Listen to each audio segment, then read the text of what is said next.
This is Haemophilia Gene Therapy, From Dream to Reality, a show co-produced by the Canadian and Irish Haemophilia Societies.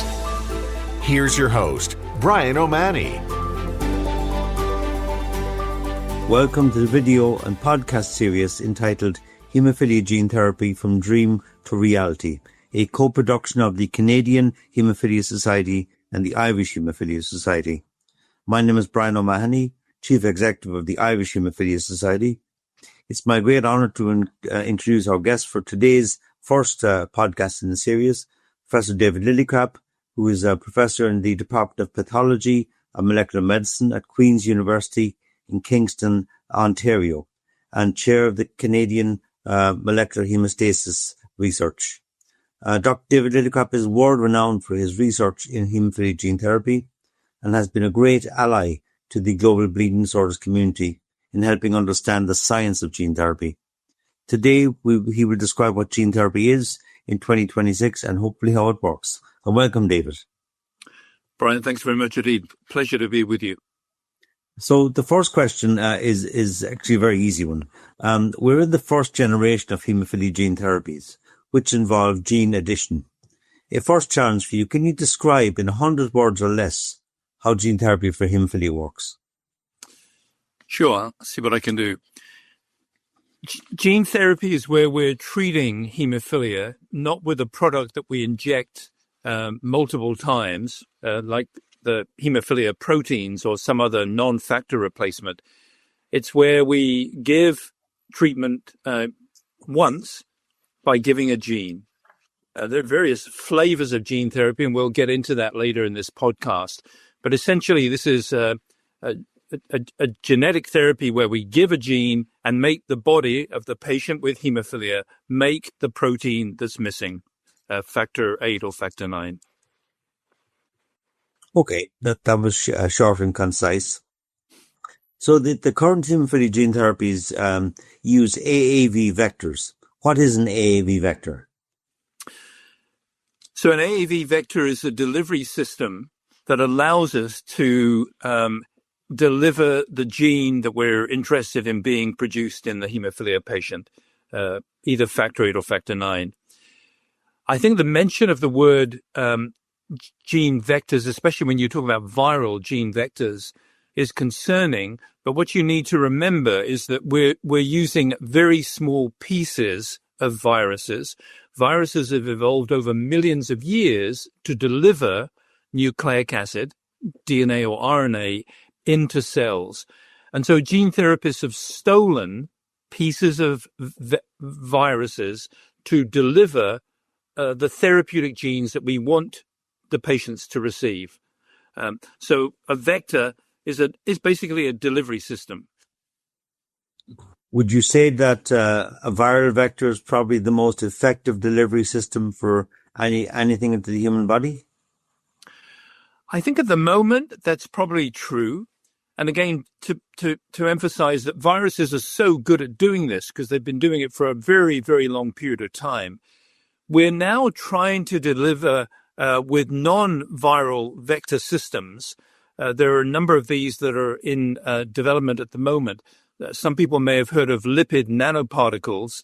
So lipid nanoparticles have elements which are not dissimilar from viruses, but at the current time, they're still not as effective, not as efficient as viruses.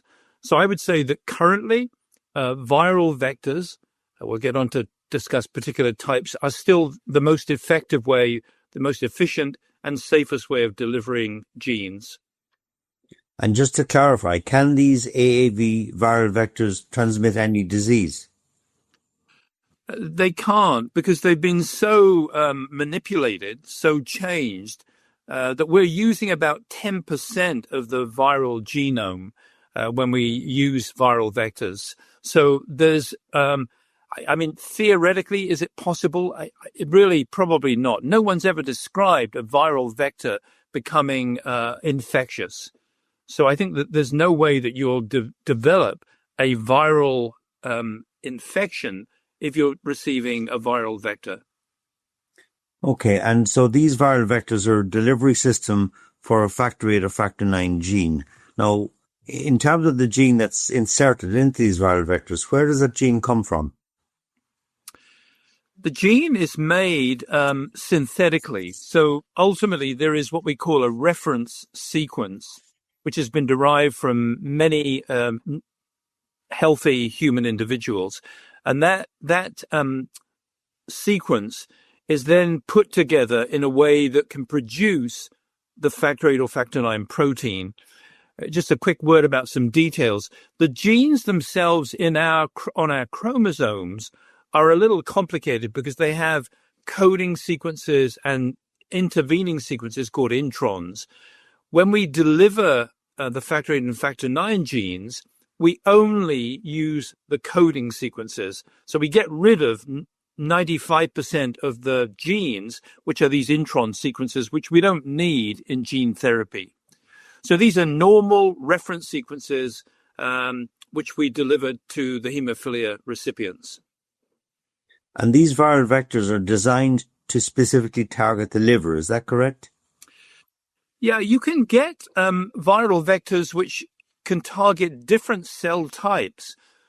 So I think we're going to talk a little bit about adeno-associated viral vectors. Adeno-associated viruses, or AAV, there are different flavors of these viruses.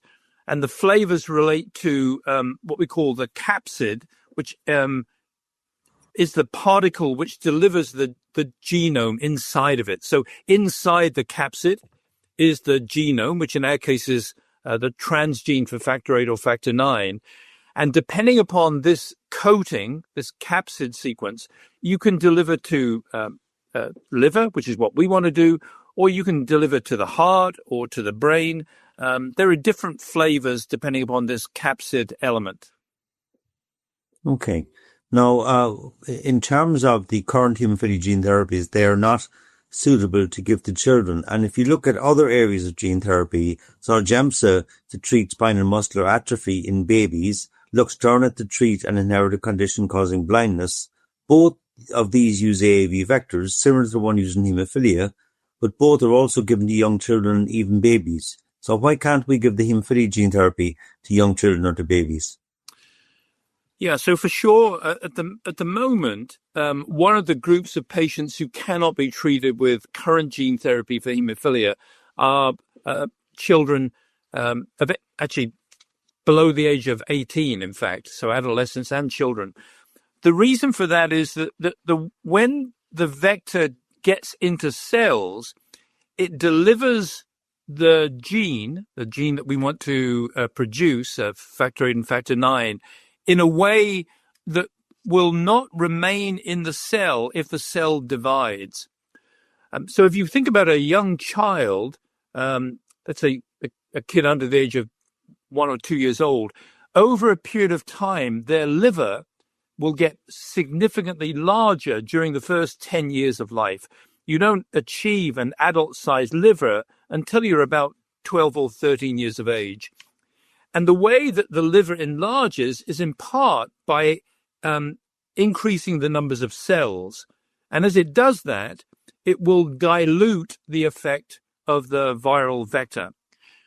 The reason that the Luxturna works in blindness and Zolgensma in the brain is that those cells, brain cells and retinal cells, are basically non-dividing cells. So once you've delivered, the vector stays within those cells and isn't diluted in the same way that you get in an enlarging liver as children become adolescents. Okay. How is haemophilia gene therapy administered? Very simply, actually. It's delivered just like a blood transfusion. So we deliver this, we call it in vivo, and it's infused into a vein in haemophilia gene therapy, usually over 1 or 2 hours. So it's actually a little bit anticlimactic, I think. I think patients, when they receive gene therapy, are expecting some sort of major event, and it's really just like receiving an infusion of saline or a blood transfusion, and usually there are no complications at all. I think the transfusion or the infusion complications are less than 5% of patients. Okay. Now, haemophilia gene therapies have now received marketing authorization in many jurisdictions for both haemophilia A and haemophilia B. So how safe have they proven to be? How effective have they been? And are there differences between A and B? So let me answer the last question first, and that is that A and B are different, for sure. Let's deal with Haemophilia B first, because it's in some ways a little bit easier to discuss. The Haemophilia B gene therapy, which was the first to show clinical promise from studies done now over 15 years ago, there are patients now who have been treated with Haemophilia B gene therapy who have persistent therapeutic levels of factor IX out to 13 years. So this has been very, very stable and encouraging. That was using a non-superactive factor IX gene. We now use a gene called factor IX Padua, which will boost the expression of factor IX about 8-fold. So the levels of factor IX are therapeutically very good, effective, they prevent bleeding, and they are persistent out to at least a decade and beyond. In terms of complications of factor IX gene therapy, there have been no inhibitors, and really it's proven to be both effective and safe. I think it's really very encouraging. Let's turn for a moment to factor VIII. Factor VIII gene therapy has been less effective. The reason we believe this is the case is that factor IX is made in liver cells. So when we give factor IX gene therapy into the liver does well in producing that protein. The liver doesn't make factor VIII. Factor VIII is made in cells called endothelial cells, the lining cells of blood vessels. And so factor VIII gene therapy has been somewhat effective. But we see in particular, after about 2 years of expression, the levels of factor VIII fall significantly down to about 10 to 15%. There have not been complications, no factor VIII inhibitors, so it's been relatively safe. In fact, it has been safe, but less effective than factor IX gene therapy. Okay, and would you say that the size of the gene, the difference in the size of the gene between B and A, is also a factor in the efficacy of the gene therapy? For sure. The factor VIII gene is significantly larger than factor IX, and so you have to engineer the factor VIII gene in a particular way to get it into the vector particle that you're delivering. So there's certainly an element about size. And as I say, the cell type that normally makes the protein is really a critical issue. Delivering to endothelial cells is not so easy. And in fact, it hasn't been done yet.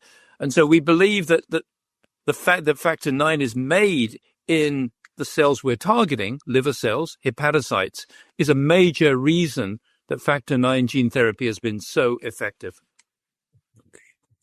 What short-term complications can arise from gene therapy, and how are they treated? Yeah, so if you think about the first year after the gene therapy is delivered, there are these fairly rare infusion reactions, say less than 5% probably of people who develop some sort of reaction as the vector's being infused.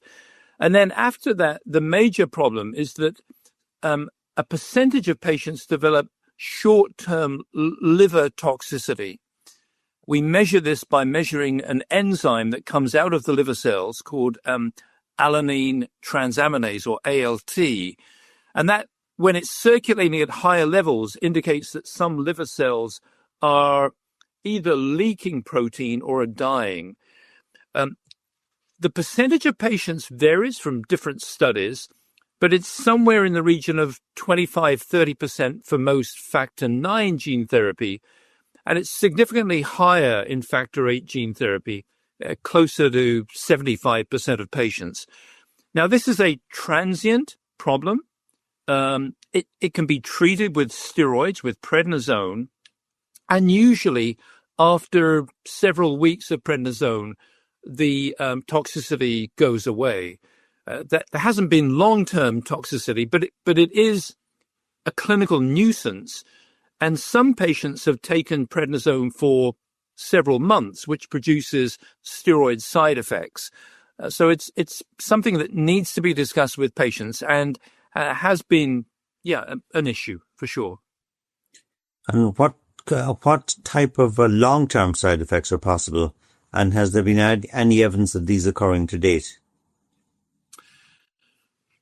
The major concern about gene therapy in the long term is whether the vector sequences end up producing problems in the host genome.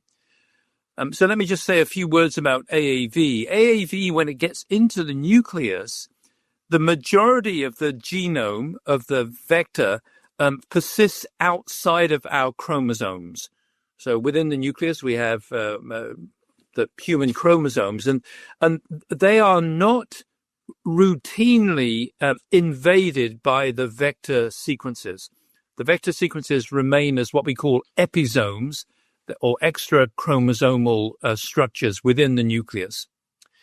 And actually, that's why when the cells divide, the nucleus also divides, and that's why you dilute these extra chromosomal elements. However, because we give such large vector doses, although less than 1% of the vector sequences get into the chromosomes, less than 1% of about 1 trillion particles is still a large number. And so there are within the host chromosomes vector sequences. The material that we're delivering, the factor IX transgenes, get integrated into our chromosomes. And that happens in a random way. It's not targeted anywhere.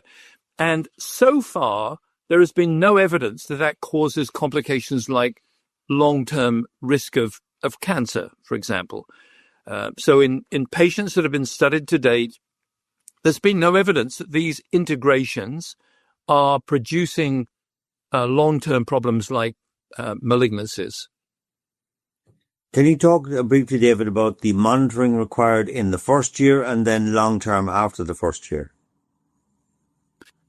The monitoring in the first year is relatively intensive.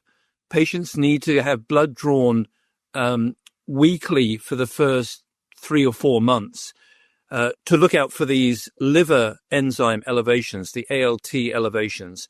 So for the first 3 or 4 months, there's fairly intensive blood drawing. And then out to 1 year, you still need to have blood drawn to make sure that the liver remains healthy. Beyond that, there needs to be annual ultrasounds carried out. Actually, maybe even perhaps every 6 months, an ultrasound needs to be done to make sure that the liver is healthy and that there's no evidence of any tumors being formed in the liver. In addition, you need to get blood drawn to measure the factor IX levels, and probably every year to make sure that there's been no evidence of inhibitors forming, although there's been no history of inhibitors being formed. Actually, I guess one case in one factor VIII study that I'm aware of, but inhibitor formation has been a rare complication in gene therapy so far. Okay. Now, a second generation of gene therapy for haemophilia B is now starting clinical trials. It's described as a novel gene editing technique. David, can you explain how this differs from the first generation gene addition process? Yeah, so gene addition is where we're giving the factor VIII or IX genes, the normal genes, into patients with haemophilia. Gene editing is where sometimes we are giving the normal sequence, but we're putting it into a precise place in the human genome. So the difference with genome editing is that we are purposely inserting genes or correcting the mutant gene through an editing process. It's a more precise way of delivering haemophilia gene therapy than the current way with AAV vectors, where we're substituting the normal sequence, which remains in the nucleus, but remember, generally outside of chromosomes. Gene editing is where we're making changes in the host chromosomes. And what advantages might this technique have? The advantages are that we're specifically and precisely making changes in the chromosomes based upon systems like the so-called CRISPR system. Most people have heard about CRISPR now, and CRISPR is a way where we make changes in the host chromosomes in a very precise, localized way. So it means that we can deliver, for example, into a region of the genome, the host genome. Let's take an example. There are some genome editing studies ongoing where we deliver the factor VIII or factor IX gene into the albumin gene. Why would we do that? Albumin is a protein that is made at high levels in the liver. So it's a very good target to make a large amount of protein by targeting this gene.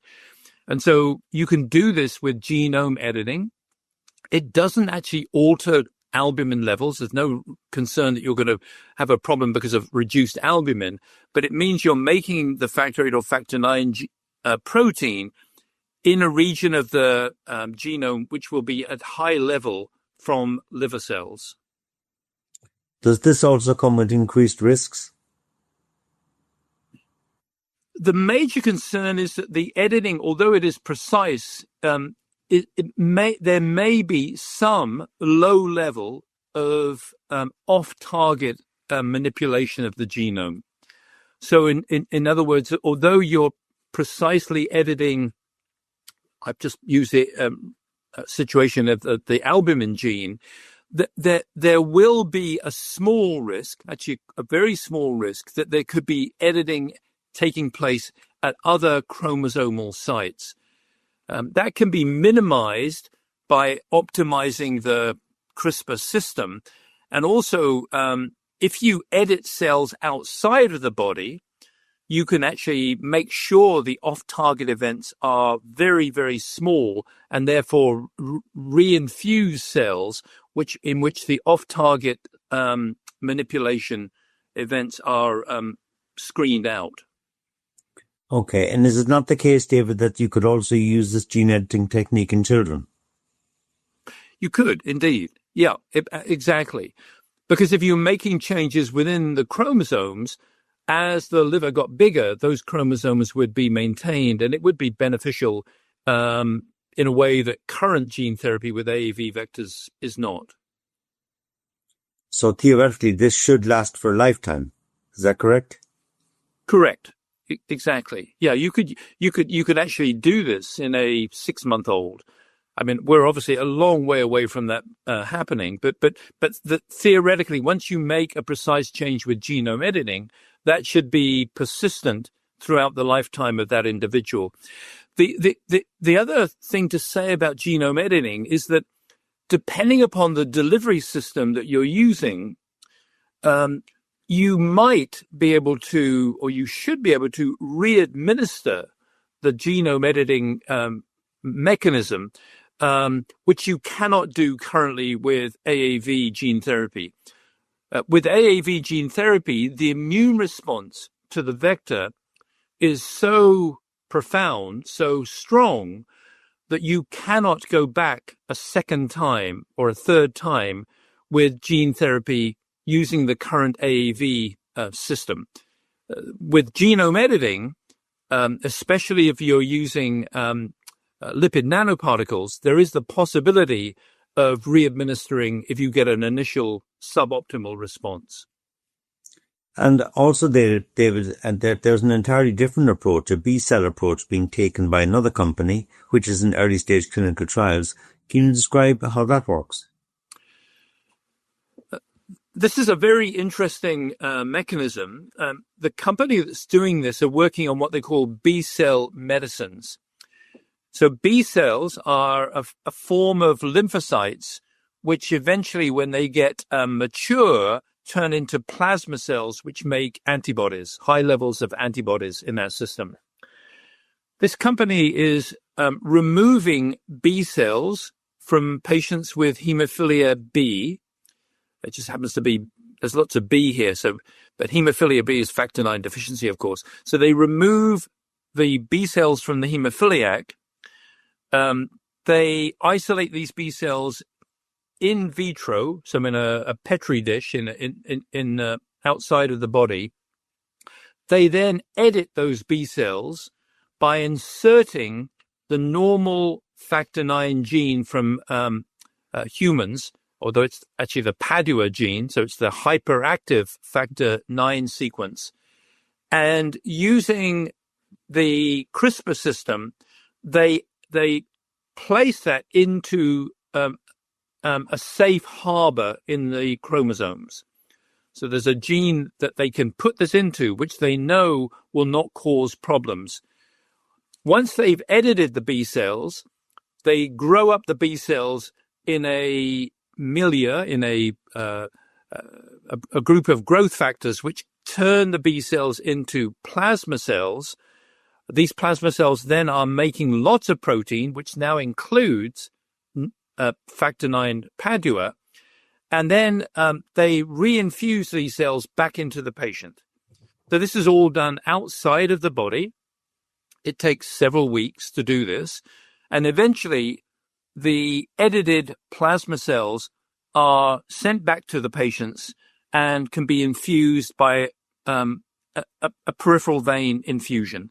And the cells find their way back into the bone marrow, actually. So they home to the place where they normally are, which is in the bone marrow of the individual. The other good thing about this is that if the initial infusion gives a low level of factor IX, so it's sort of partially successful, you can reinfuse those cells. So they keep some of the cells in storage so they can go back a second or maybe even a third time to increase the levels of factor IX. So it's both titratable and redosable. Exactly.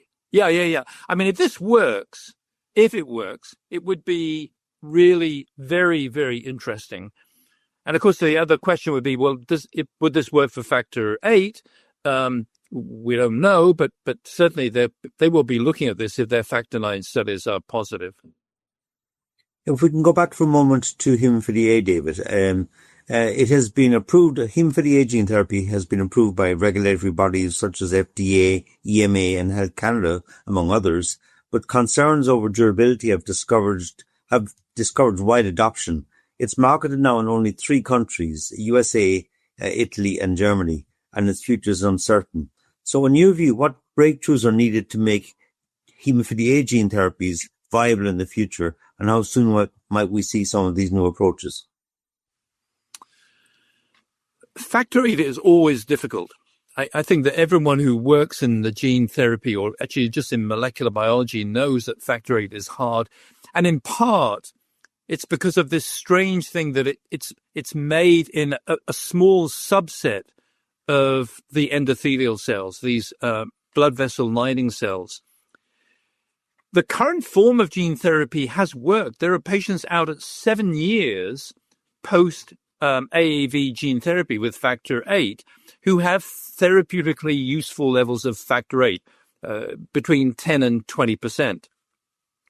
So to say that it failed is actually incorrect, but it has been disappointing for sure.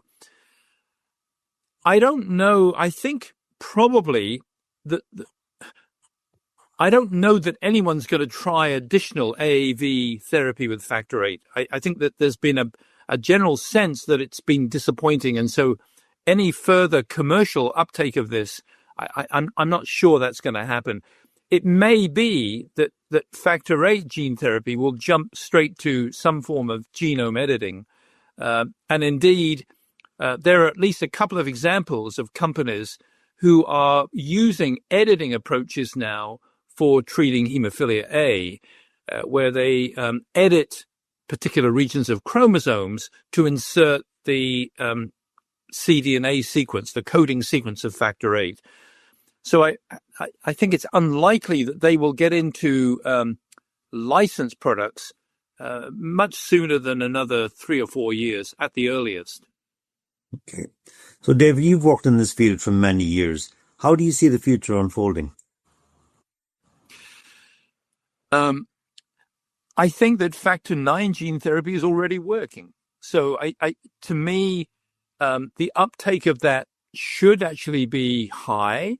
It's getting there now with the one gene therapy product that's licensed in several jurisdictions. But I think if you ask me what's going to happen in 10 or 15 years, I think increasingly there will be uptake of some form of genetic therapy, be that substitution gene therapy or, in the longer term, some form of genome editing. I would be surprised and really disappointed if in 10 to 15 years, a significant proportion of haemophilia patients would not be considering some form of genetic or genome editing treatment. What's your definition of a significant proportion? Let's say a third of patients. Okay. So, David, thank you very much. We really appreciate you always being ready to help educate and inform the haemophilia and bleeding disorders community. It's been a great pleasure to talk to you today. For more information on gene therapy, we invite you to check out our other podcasts in the series Haemophilia Gene Therapy from Dream to Reality. Thank you very much. Thanks, Brian. Thanks for listening to Haemophilia Gene Therapy from Dream to Reality. This series was funded by CSL Behring via an Education and Disease Awareness Grant. CSL Behring has not influenced nor contributed to the content development or dissemination. Another Sound Off Media Company podcast.